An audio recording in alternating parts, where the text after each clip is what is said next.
So Bryce, what was your life like before Christ? Well, I'll be honest with you, Clark. It was awesome. Life was good. My family life was good. Played sports. Everything was going right. Had tons of friends. School was pretty easy for the most part. So I knew about Christ, I just didn't know Christ. And I think, being a young boy and maturing, you understand as you get older, who Christ is, what life is all about, what's your purpose in life. And so things were good. I mean, nothing traumatic happened in my life that caused me, to really have to wonder, well, is there a God? This and that.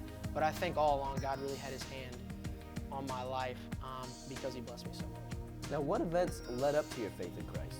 The events that led up to me following Christ would have to be when we moved the spring of my 6th grade year.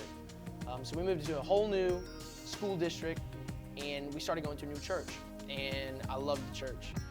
I was poured into by my youth pastor, my pastor, just the people there at the church, and they really showed me who Jesus really was. And I think that's when I first saw the real picture of who Jesus was and how much he loved me as a person. And so that kind of broke me, from the cocky, arrogant type person that I was, trying to gain acceptance from everyone, being good at sports and being good at, this and that. And I began to understand who Jesus was. And it was that church, and it was the understanding that came from, growing older and becoming a man to knowing who Jesus really was. Tell me about your life after following Christ. My life with Christ is joyous.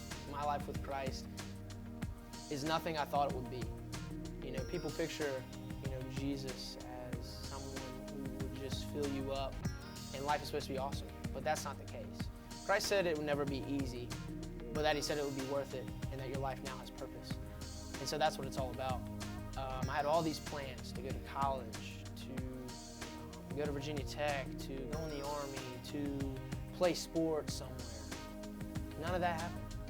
But I can't say that I regret any of the decisions I made or anything that I did leading up, because I know that God was planning out my future, laying down the stones for me to step on as I grew older. And I began to see him and realize that he was one actually leading me, and all I had to do was follow. Well, thank you, Bryce. Thank you, Clay.